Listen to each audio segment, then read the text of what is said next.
Welcome to Next Door, Next Level, the podcast where we share the real stories of the people who make Shelbyville, Indiana feel like home.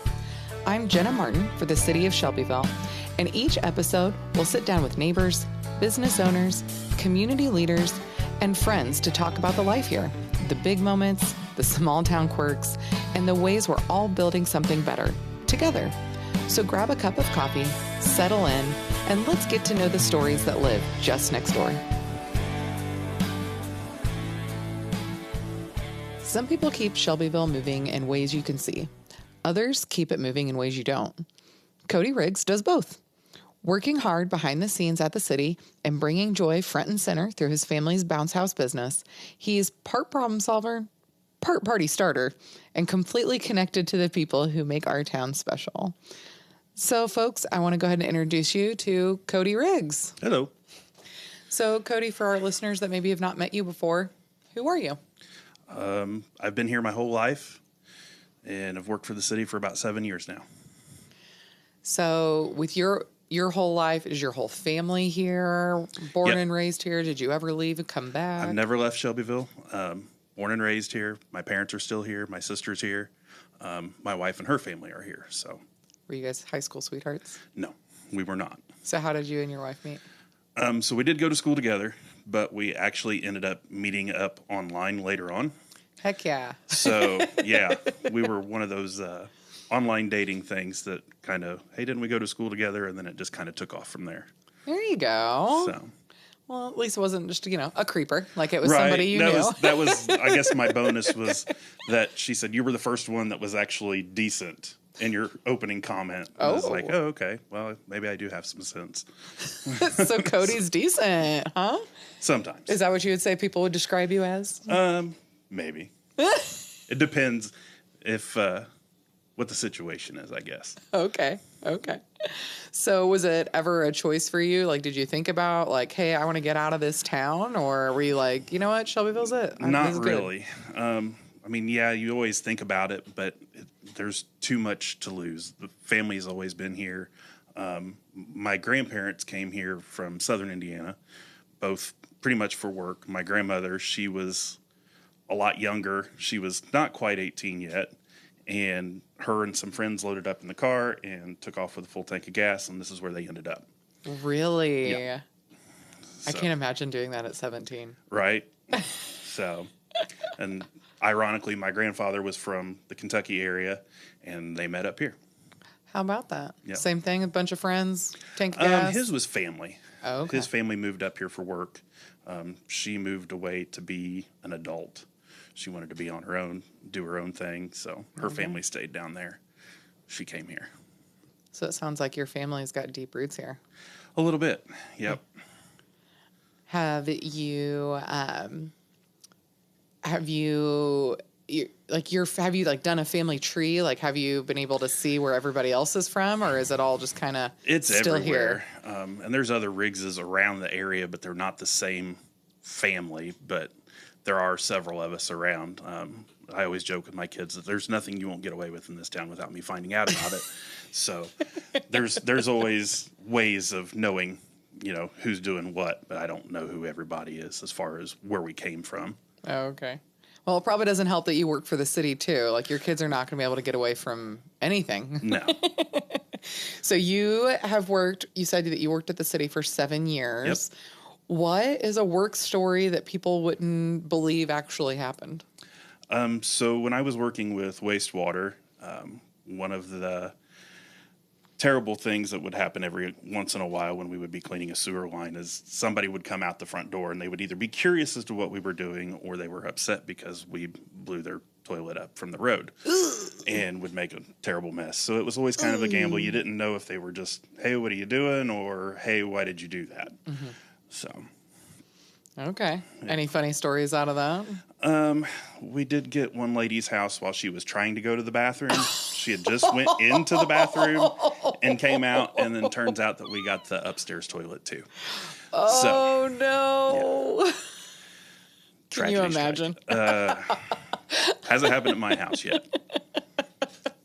Oh, bless it. What a story. Yes, mess. And so you also run a bounce house business here in the community, which I think has expanded from just bounce houses, right? Yes.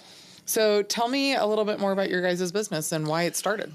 So I was 15, so it's been 20 some years ago. It was a Saturday morning. Dad woke me up and said, "Hey, we're going to go get a bounce house." I bought one.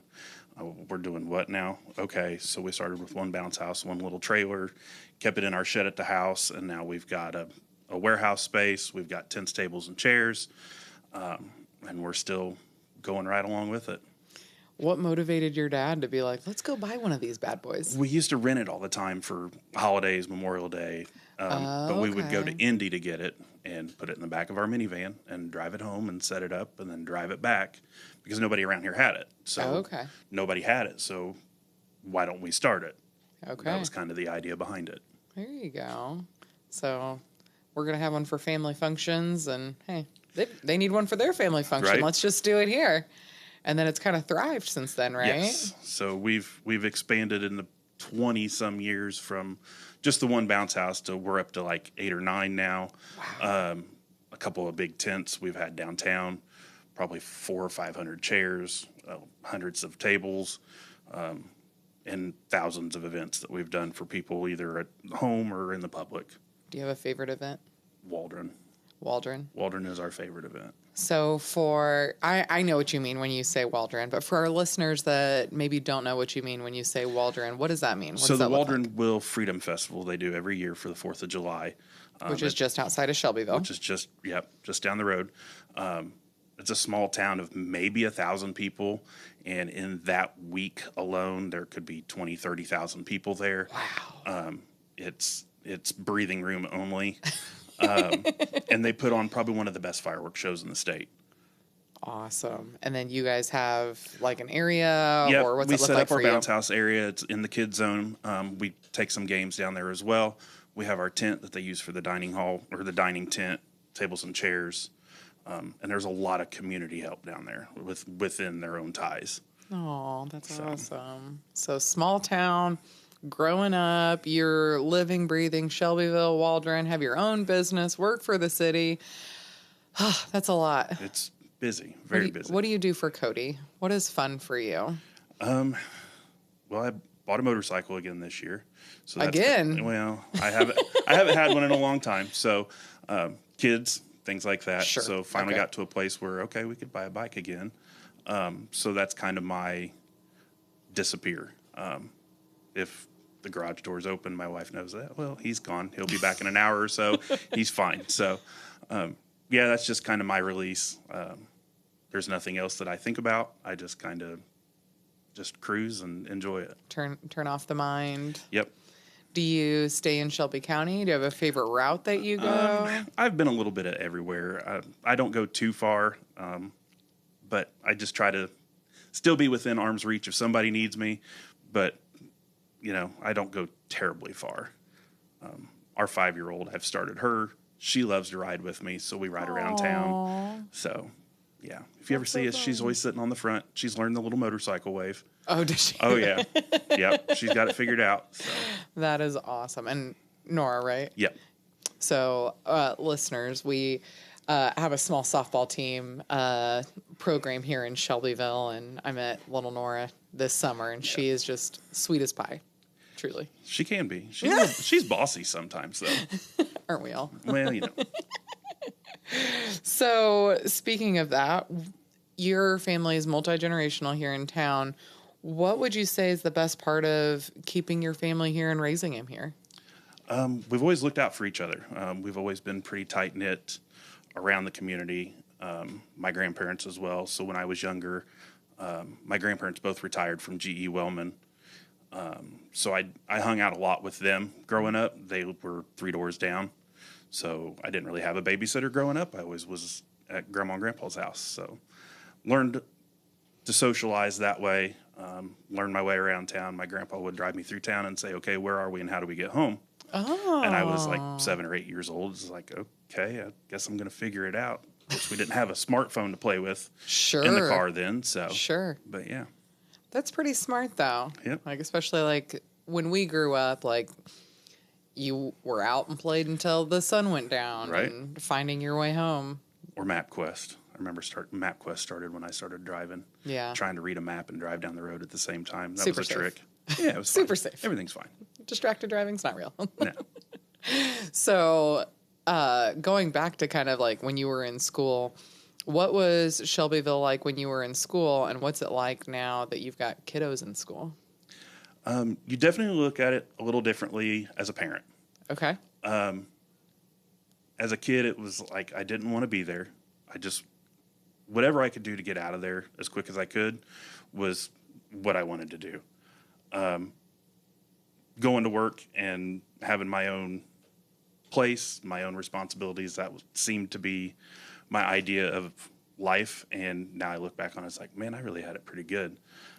Living at home and just all I had to do was go to school. Mm-hmm. So, but looking on it now that you're defensive for your children, watching them go to school, and see how things are from the parent's perspective, it's a little different. So you have to kind of watch where they're at, where they're going, how the interactions with the teachers are, and I do it times 4. So Oh, you've got 4 kids. 4 kids. Okay. Yeah. So my wife and I are pretty busy with that. Oh, yeah, I bet. Would you say the school system's about the same, changed for good, for bad? It's changed everything, Okay. and time changes everything. I wish the bullying app was different. There's a bullying app? Yeah, so there's Okay. an app called Stop It, Okay. and I've perceived it as a crutch per se. I wish that if there was a situation where someone was in a bullying situation, that they could just address it on the spot with adults in a respectful manner, instead of reporting it like an email. Okay. And then having to wait for a response or to hear something back or to not hear something back sometimes in some cases. Back when I was a kid, it was as simple as a phone call and it got handled. But that's been 20 years ago, so things are a little different. Sure. So I've actually never heard of that app before. So if a kiddo feels like they're being bullied, they put it in the app. Correct. And then where does it go? To like a teacher or It administrator? goes to an administrator of the school. Okay. And they can report anonymously. Okay. Then a teacher really can't do anything about it, right? Right. Okay. And then there's, it kind of becomes a court battle. Okay, who said this? Who did that? And let's put it together and summarize at the end. So, Okay. That's pretty tough. yeah. So, That's tough. Whew. What, thinking about like from a parent perspective, that can be pretty tough if your kiddo's feeling a certain way. What role as a parent, you said you're very proactive. What role do you play in coaching or teaching your kiddos on how to address things in face-to-face in real time? I always try to tell them to either walk away. Okay. I mean, best case scenario is always just to walk away. But at the same time, don't be afraid to defend yourself. With that, but you have to be respectful about it. You have to try to use your words and let's handle it that way. Let's not put our hands on each other. There's no need for that. And just move on. That's not why you're at school. You're at school to learn. That's your job. And if that were to happen to me at my job, it would be a little different. It's not like, okay, time out. Everybody go to their corner and let's wait. Let's call your mom and dad. Right. And Teaching handle the it life skills. Right. So the basics. You have to get back to the basics with that. Okay. Do you think the school does a pretty good job with that? Sometimes. Okay. We've had hour-long phone conversations before, but Yeah. Ultimately it comes out in the wash. Sometimes you're not going to get the answer you want, but that's part of it. Sure. But We can all just try our best, right? Right. Yeah. Not everything's perfect. Right. So, now seeing it as a parent, what are some opportunities that you hope that your kids take advantage of at school that maybe you didn't or wasn't available to you? The IEP programs. Okay, what's that? So the individual education plan. So each student, if they have a delay or they struggle with reading a test or comprehending something, the IEP allows them a person to come and help them, whether it's to read it out loud to them or to explain it to them. And that's not something we necessarily had. I remember in high school, I changed my diploma because I ended up in a math class that I had no clue what was going on, couldn't understand it. Ended up, I explained it to my counselor. Okay, I need to get into a study hall and change my diploma. And until they could get me into a study hall, I used that math class as a study hall. And the teacher... So that didn't go well for you, did it? No. So the teacher knew, he knew what was going on, and he was like, I'll just give you a 0 for everything until you get out of here. And I was like, that's fair, man. That's like, I get it. Right. You're not earning anything because you're not doing anything. Right. In the end, it's not going to matter. So, yeah. Uh-huh. But you feel like if maybe you had an IEP, yes, that could... Back then, yes. Yeah. And the IEP will follow, so I have 2 kids that have it. Okay. And it'll follow them all the way through their senior year. So they'll have that help through the rest of their school career. Yeah. That's great.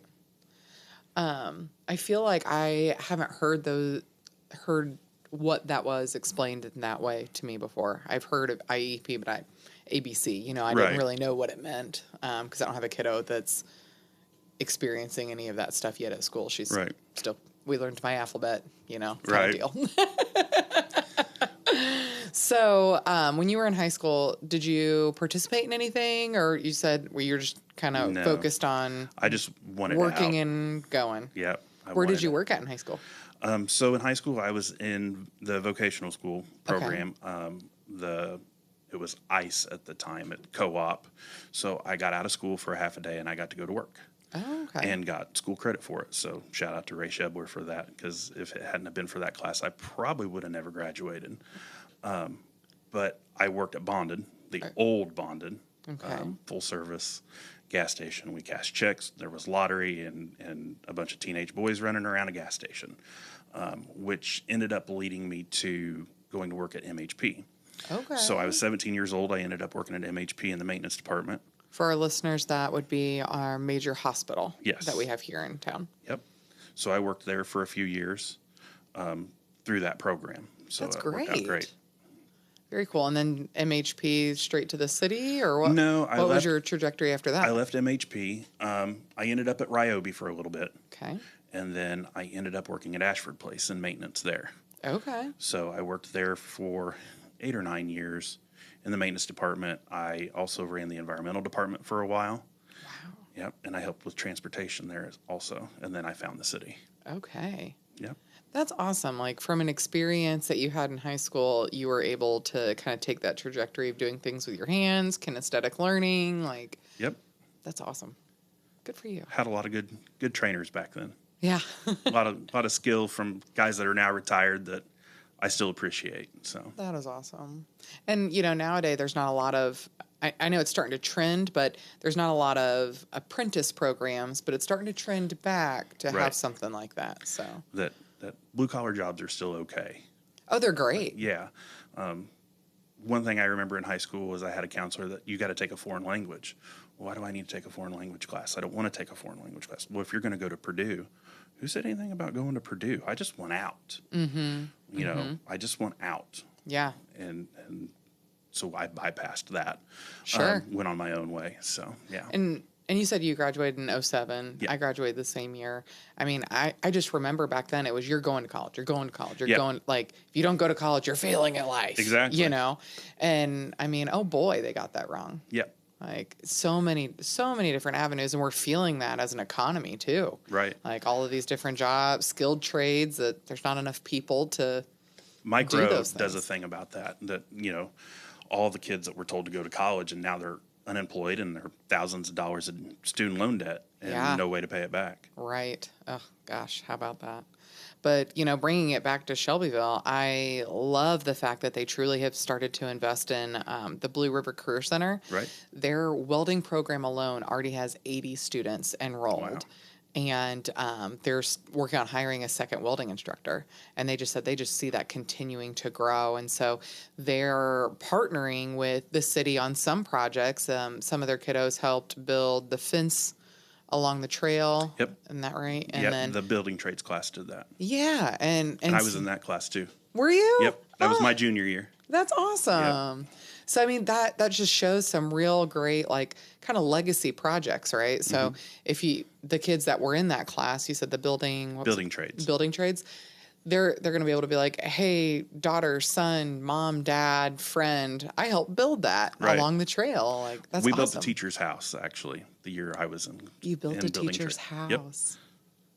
So, that is cool. Tell me more about that. So Mr. Gardner, who was a teacher at the vocational school, and then it was his house for him and his wife.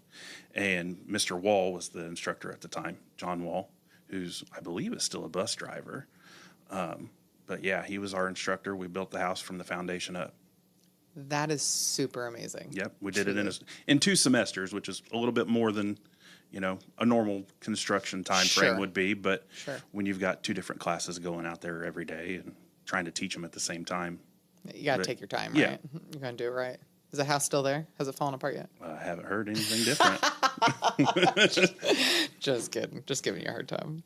Well, that's awesome. So, kind of thinking about actually where, you've worked at a plethora of different places. You have multi-generations of family here. You have your own business. You're also working for the city. You truly have seen a cross-section of our community one way or another. Mm-hmm. So what's one thing that you've noticed about Shelbyville people that maybe outsiders don't know or wouldn't know? There is a sense of community. There is. There's a lot of small businesses around here that do take care of each other. Some things that I wish I would see differently is some of the people would have a broader span of ideas instead of being complaining and other things like that, to take a proactive approach of things. But as far as an outsider standpoint, I mean, there's still a lot of small community here with a big city feel. There it is growing, but it's going to have some growing pains along the way. Absolutely. And anywhere would. Right. Company, community, this, that, and the other. You mentioned, you wish people maybe have more broader perspective. Tell me more about that. What do you mean with that? People around like to find the problem. Mm-hmm. And that's great if you can identify a problem, but it's a little bit better if you can have a solution with it or even step up and help with it. Sure. Yeah. I would like to see more people have an idea instead of point out that there's a problem. Right. And stand on it. Don't just say it and then run away. And I think part of that's a problem with social media that we have. It was supposed to be for good, and it gets used for evil a little bit. Fair. So, Fair. I wish people would have a more open-minded concept of what they could do versus what they want someone to do for them. Yeah. So you see something, say something, and then do something. Do something, exactly. Very good, yeah. And hunt the good stuff, right? Like not just the negative. Like just as much as you can see something, say something, do something, also celebrate the something. Exactly. I think, it's easy for us to, write the bad review. Like this really stunk, don't go to this place or do this thing. But when things are great, you're not going out of your way to say, hey, that's great. Like, right. and that's the problem with that too, is it's usually the smaller businesses that get attacked. Oh. And my perspective of it is those are not the people you necessarily want to, put out there like that. Go to the fair, go to Babe Ruth, look at the banners that are out there. Do you see Walmart out there sponsoring a team? Nobody's going to know that you're relying on people's business. And if you leave someone a bad review, it could potentially destroy someone. Mm-hmm. But, like I said, Walmart's not sponsoring your kid's ball team. So when you're out at those games or events like that, pay attention to what's on the T-shirt of the kids playing the game. Right. Pay attention to the banners around the room, pay on the court, whatever. Those are the people that are putting their money back into their community to support your kids to do whatever, but at the same time, just support them back. Yeah, it's a two-way street, right? Yep. That's awesome. That's a great point. I mean, the neat thing about Shelbyville, so I only moved here 4 years ago, and to your point, like I can now, when I go to the fair, I can say, oh, I know that that's Johnny and Jane's business, and I've heard that story. They've been there 70 years. Right. Or, hey, you know what? There's that young person who opened their first cafe. Like, I'm going to go and check them out. So I see the, cafe on the shirt. Like, let's go do something about it. I can always put a name with a logo. Right. Not necessarily like, oh, there's a logo and I can tell you what that business does. I also know the human that came up with that idea. That's There's a person running behind that. it. Yeah. Which is really kind of cool about Shelbyville. Like, it is a city. Right. But that's a great key point for it still being a small town, Yep. which is really neat. Well, I'm going to wrap up our episode today, but this has been really great. Thank you so much. I wrap up each episode with just a couple of fire questions, rapid fire questions. So I've got 2 or 3 of them. So one of them is, tell me one thing or one moment when you thought, only in Shelbyville. So I remember seeing a lawnmower parked in front of one of the local bars. And that was so perfectly fitting. And I was like, wow, okay. Try not to draw attention to it. Just keep going. Don't pay attention to that. Only in Shelbyville. Right. Only here.